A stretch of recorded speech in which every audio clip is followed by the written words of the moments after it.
Welcome back to the Queens of the North podcast. We are finished with the regular season. Week 18's over. Ravens lost, Steelers won. Ravens are in the postseason. The Steelers needed two teams to win. It was the Jets. And then they also needed, who else did they need to win? The Bills. The Bills to win. So the Bills got the win. But the Bills got the win. And Jets the and Jets, Flacco had to upset us one more time. Shout out to Joe Flacco, former Raven. Now we are in the postseason. Obviously, the Steelers got the boot. They started getting better towards the end of the season. And Kenny Pickett had two back-to-back games where he had game-winning drives. And, they just couldn't – they needed some other people or other teams to really win for them. Fate was in other teams' hands for sure. Yeah, they needed some luck, and it just didn't happen, which kind of sucks because the Jets were doing really well. I feel like after they played the Ravens, which was their first game of the season, you can kind of tell that they were kind of starting to roll. And then they had some injuries. Zach Wilson, they had him as their QB1 for a while, who just – he had a game where he only had like 60 passing yards or something ridiculous, and then didn't take credit for any of that game. He was just like, put it on the rest of his teammates. The entire team lost. Like, okay, dude, 60 passing yards. You're in the NFL. You're a professional football player. Got it. Right. So that kind of stinks because I felt like that was, those two teams. Obviously, the Bills are one of the best teams in the AFC, and the Jets were getting up there. I felt like that was luck that you guys could have had. You guys did your part. You just need the Jets to kind of do their part, and it just didn't happen. Yeah, even if the Jets had tied the Dolphins, we would have been in. So the Dolphins getting that game-winning field goal. But actually just announced today that quarterback Tua Tagovailoa will actually not be playing this week. So, I mean, I don't know. Granted, I don't know how well the Steelers would have played against the Bills. Right. The first time we played against them this season, it was Kenny's first game starting in Buffalo. So that's really, obviously, a hostile environment. But, it'll be interesting to see how the Dolphins do, especially without their starting quarterback. Yeah, no, I think that was a good call. I saw that earlier today when I was in the gym, that Tua would not be playing this week. Better call, as we've seen the entire year with him. He's going through his third concussion, right? And then we just saw the whole Damar Hamlin thing where, I think we all kind of checked out there, and it sent us all into a daze for a while, kind of going back to player safety and thinking how we can make this game safer. So I think it was a good call for the Dolphins. I think there would have been a lot of backlash if he had played. Well, he's not even out of concussion protocol. It's not even like, he's out of concussion protocol and we're choosing not to play him. He hasn't even cleared concussion protocol. Correct. Which is actually very concerning. It's been like 3 weeks. Yeah. So obviously he's not going to play, and that's probably for the better for Tua and for his career and his future with the Dolphins. So the Dolphins kind of came back this year in a way with Tua. They have a ton of offensive weapons, defensive weapons too, that really helped them get rolling this year. And, maybe they just kind of play their backup and say, we'll get them next year. And that's kind of how I think they're going to go with it. Obviously, if you, in the NFL, you're not... You're not supposed to try to lose. It's a huge fine, a huge deal. Right. But right now with Tua going through a concussion protocol, like you said, it's been a couple of weeks now, a little concerning. You don't play him, and then you kind of just have hopes for next year that he comes back healthy if he comes back. So I think that's a big question mark right now. Get the young guys some playoff experience. That's really what I was hoping for our team. Was just, hey, let's get some playoff experience. It's different type of football. Also, they're playing the Bills at a neutral site. I was going to say at Buffalo, at somewhere in a neutral site. Who knows where they're playing right now? I think they're playing in Buffalo this weekend. I think I thought it was a neutral site that they had to play at. It's a neutral site if Buffalo and Kansas City or Buffalo and the Bengals, something like that, make it to the AFC Championship game. Okay. Yeah. Which I don't like that, but whatever. Yeah. And they don't even know where that's going to be because Indianapolis has something going, like Lucas Oil Stadium is booked at that point, or there's like something going on in Indianapolis. So they can't have it in Indy. I think Detroit's booked, and those were like the two like kind of best options they had. Yeah. That's still on like kind of closer to the East Coast. M&T Bank. Domed. You can play at the Ravens Stadium. and it's grass. So They play at Heinz Field. That would be Play at Heinz nice. Field, yeah. There's a couple options that they have, I guess. I mean, I just don't. I think they're just making this very complicated and just play at the Bills or play at the Bengals or Chiefs or whoever the teams are. Let's not make this crazy. And also, I kind of read this week because of everything kind of going on that they were kind of hope that this might be the future, that they might just play at a neutral site. And then my question to that is, why would you do that? Because then teams are just going to play to get into the playoffs. They're not going to play for the first, second, third seed. They're not going to play to host. What's the point? Yeah. Yeah, I totally agree. At least for the first seed, like, that's literally the point, is so that you can, like, everything goes through you. Everything goes through you. So if you keep winning, right? Yeah, I don't really understand that whole process and how they came up with that, but whatever. Obviously, Steelers won in their last game of the season. So Mike Tomlin's over 500. Yeah, the streak continues. The streak continues. We also kind of saw that coming, right, towards the end of the season. Not in the beginning and not in the middle, but he never had a losing season. He's always been 500 or better. So here we are. What was your take on their last game? Yeah, interestingly enough, I'm just one of those people, like, I don't really... the players really cared about that because they didn't want to be the ones to break that streak. But for me, I'm all about, like, are we making the playoffs? Are we winning the Super Bowl? And we haven't even been to a Super Bowl since year 2011, so for the 2010 season. So, I mean, it's a long time coming. It's been over a decade now, Coach T. So for me, I'm, like, obviously happy that he has that streak. I mean, he is a great players coach. The players love him, but I want to see results, and I don't know, a little concerned about his offensive and defensive coordinator choices since kind of the OGs have left him years ago. Well, I kind of love, again, like they needed some luck to get into the playoffs. They did their part.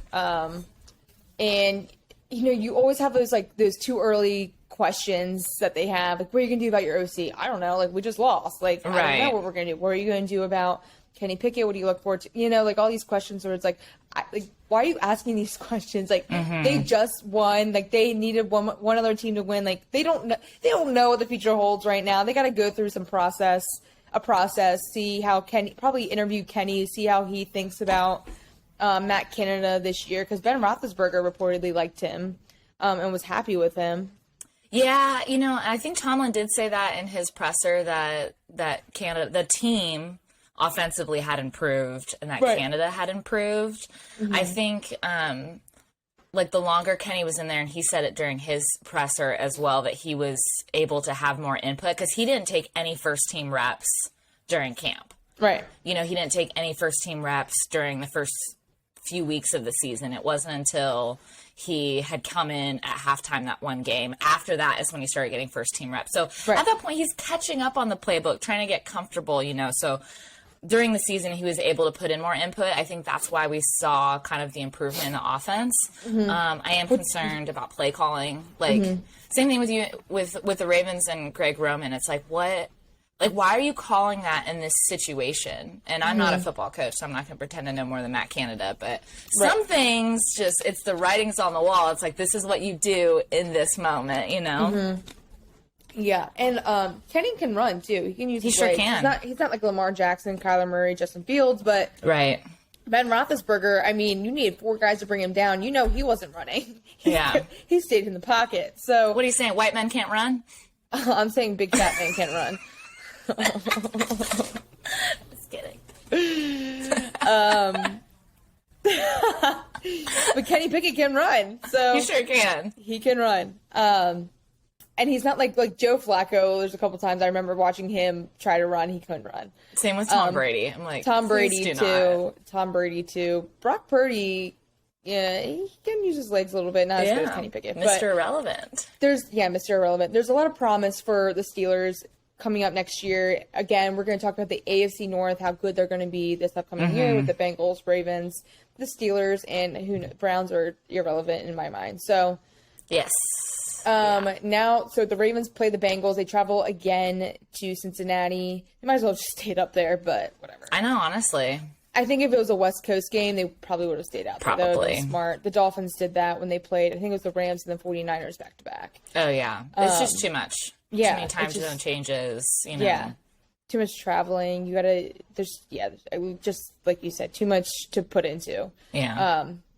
But now the Ravens play at Cincinnati. The question mark that we all have is Lamar going to play? Because I really think the only way they're going to win is with Lamar. I agree. Yeah. I mean, Tyler Huntley also gives them a good shot, but I'm pretty sure his throwing hand's broken or fractured is what they said. So it's kind of like, you know, but at this point, like Lamar's only supposed to be out 1 to 3 weeks, right? And it's been like 5. Yeah. At this point, I'm checking on Twitter right now. It doesn't look like Lamar is out practice right now. Practice is starting and open to the media right now. It's about 2:00 on Wednesday. They have Tyler Huntley, Anthony Brown, and Brett Hundley, kind of like the practice squad backup guy that's out right now. No Lamar Jackson sighting as of now. Really concerning. He's like, I ain't gonna play for y'all after you gave Roquan that money. Yeah. Well, no, because they gave him a lot of money, but the way that they structured it is they give him less in the first and second year, and then they'll give him more towards the end of the contract. Right. So it actually kind of creates cap space for Lamar. I know. I understanding the cap is so hard, but I had to do a little bit more research for this because it doesn't always make sense. But apparently, there's enough cap space where they can still franchise Lamar Jackson, so or sign him to a long-term deal. I think that's probably what they would like to do. But they have Roquan Smith signed for 5 years, which is great. He's definitely helped the defense. He's helped line up. He's good. Clean. Yeah, he's great. Yeah, to me, he's like almost like another Ray Lewis. And what did you trade to the Bears for him, or what did the Ravens trade to the Bears? What was it? I know it was a couple draft picks. Spot right now. Oh, my bad.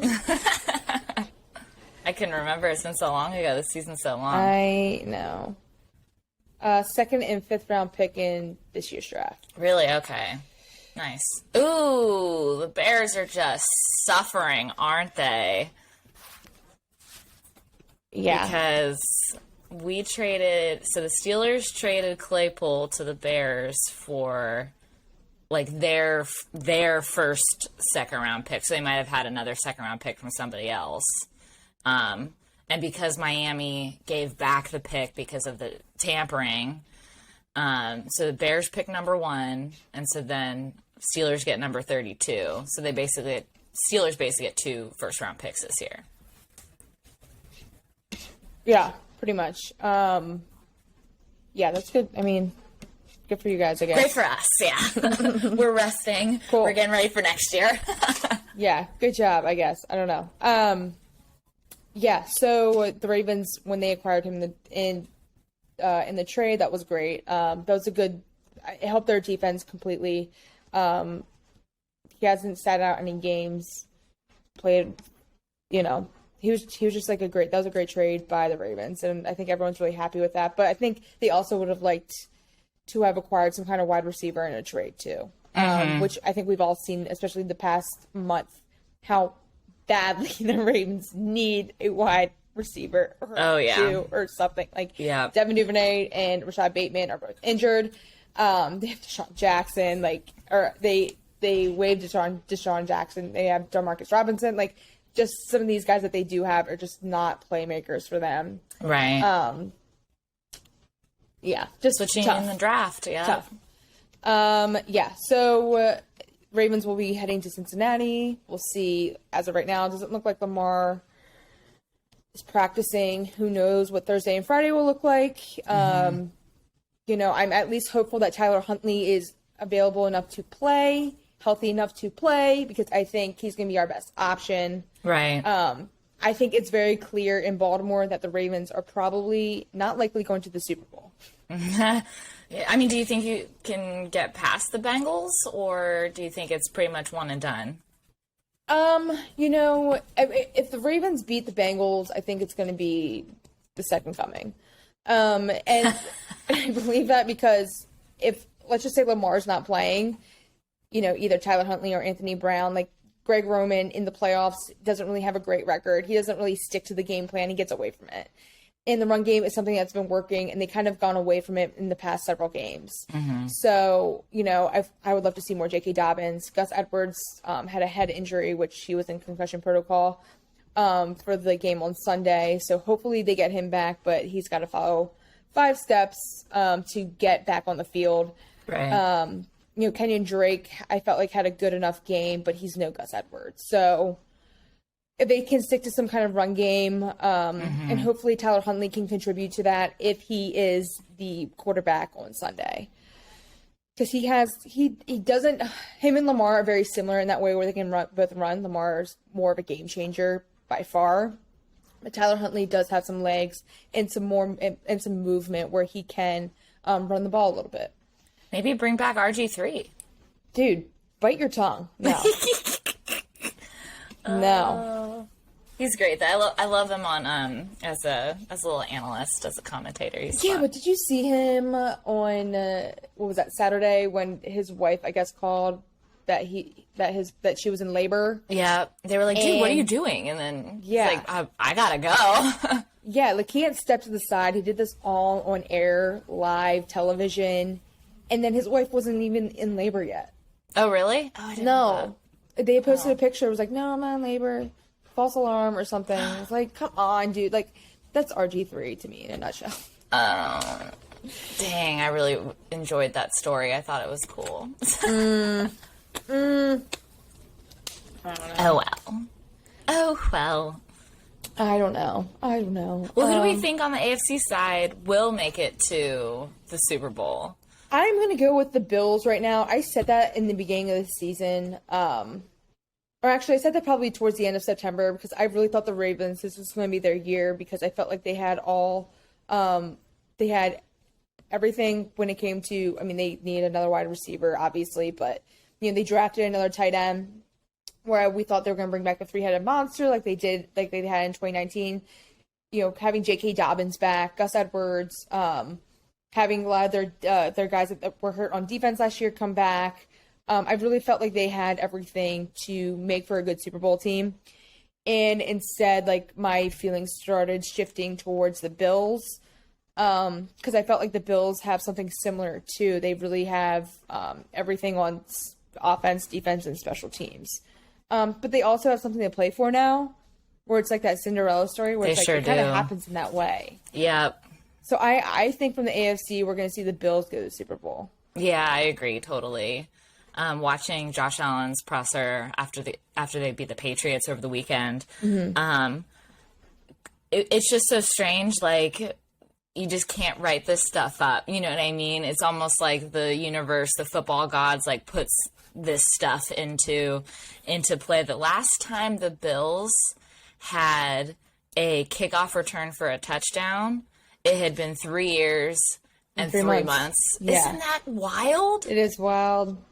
That's so wild. I think Josh Allen threw for 3 touchdowns. I mean, it's just kind of like you just can't make it write that up. Yeah, you can't write that up.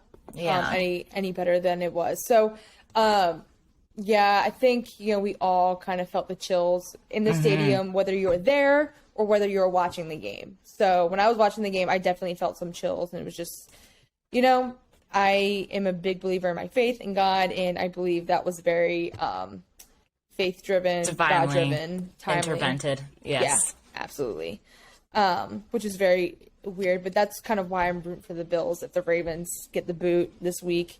I think they have something to play for, and I think it'd be a great Cinderella story, and I think it'd be great for sports, too. It'd be a great story to tell. Yeah. I have to look at the actual bracket, but I think it would be cool if it was Bills-Bengals in the AFC Championship. Yeah. If that's possible. Yeah.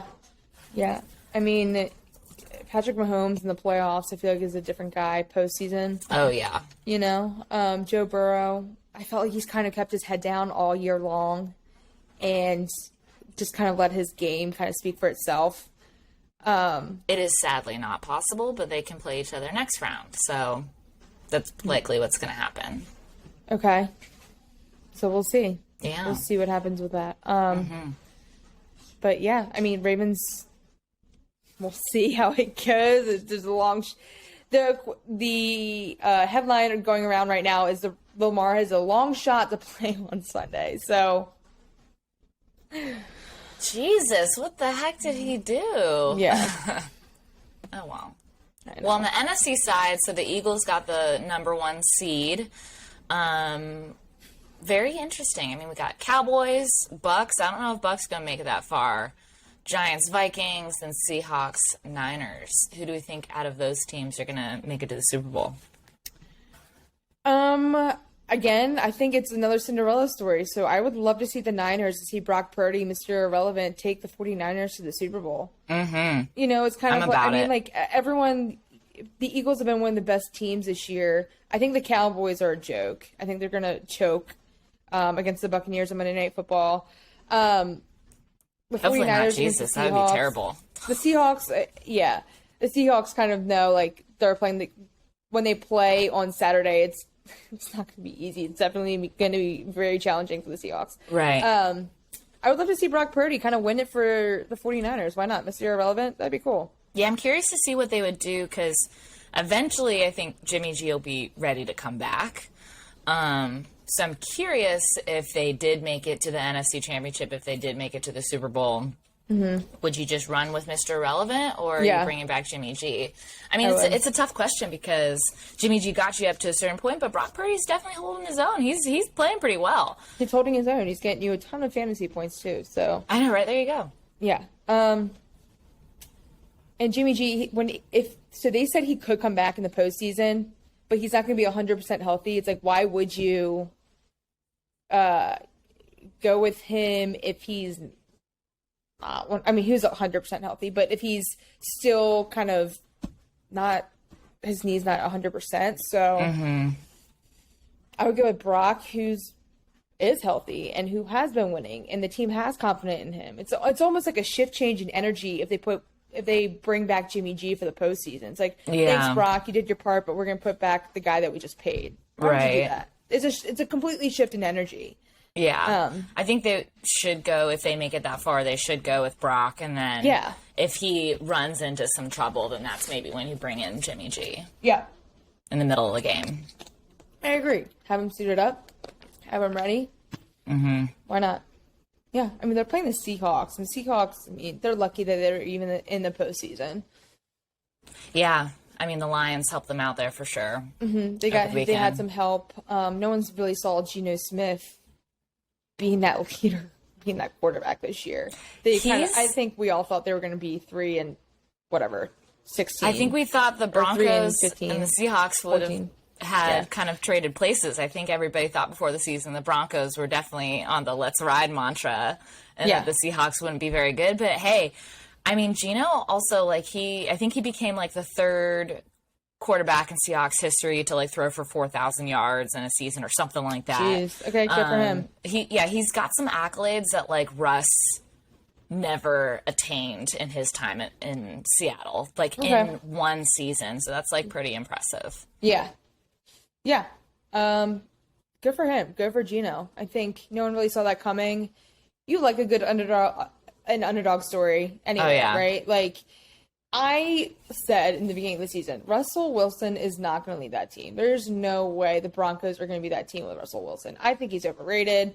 I think, he was great with the Seahawks for a little while, but I mean, even like the years prior, he wasn't great. I felt like he lost that deep ball that he used to have as well. The accuracy and just like his arm just isn't the same. He's no Tom Brady, right? He's not aging like Tom Brady. Yeah, I think Russ is overrated. I think they overpaid for him. I mean, that's my issue with you sign somebody and then before they even play it down for you, before they even play a snap, you give them this big old contract. Like, that's a lot. I mean, you know what, do you? They know more than I know, I suppose, but I don't know. That would be my trepidation. Yeah. No. But it's also, there's so many things, like elements that go into all that, right? Like, your agent, you're kind of marketing yourself in a way where it's like, why I threw this X, Y, and Z at, when I was in Seattle. At the end of the day, I think Russell Wilson's overrated. Mm-hmm. That's how I'll end that. Yeah, they got some work to do. And a lot of teams got some, like, heavy work to do in the offseason. I mean, the Texans, good Lord. That was crazy over the weekend. All they had to do was lose that last game and get the number 1 pick, but... I wonder if Lovie Smith knew he was going to get the boot, and he was like, you know what, I'm going to win. They're not going to just shove it to him. Yeah. Some of the players they played better. They've been playing way better the past couple of weeks. I mean, I also think it's unfair to, like... He's been the coach for the head coach for 1 season. I think it's unfair to, like, hold them to a stand to, like, I don't know. Granted, like, 3 wins in a season is not a lot. I mean, look at the Bears. But at the same time, did the Bears fire their head coach? No, I just feel like, I don't know. And I'm not one to always play the race card because I don't always think that that's, like, the issue. But maybe there is something subconscious about it because I'm like, you give him only 1 season to completely turn your team around when they lost their quarterback in the offseason. You know what I mean? It's just kind of like, dude, like, you got to give him at least 2 seasons. If he had a similar season next year. What happened to David Culley the previous year, too? He was from the Ravens. He was the assistant coach at the Ravens, took the head coaching job last year at the Texans. Same thing. Yeah. In 1 year. Mm-hmm. Dumpster fire. Yeah, and then that's tough for the players that, like, have signed, like, I mean, look at Brandon Cooks. He's requesting a trade at this point. Yeah. He's like, I don't want to be a part of this rebuild. Like, I don't know what the heck you guys are doing. Like, trade me to a team that actually, like, wants to win. Yeah. Hi. He would be great for the Ravens.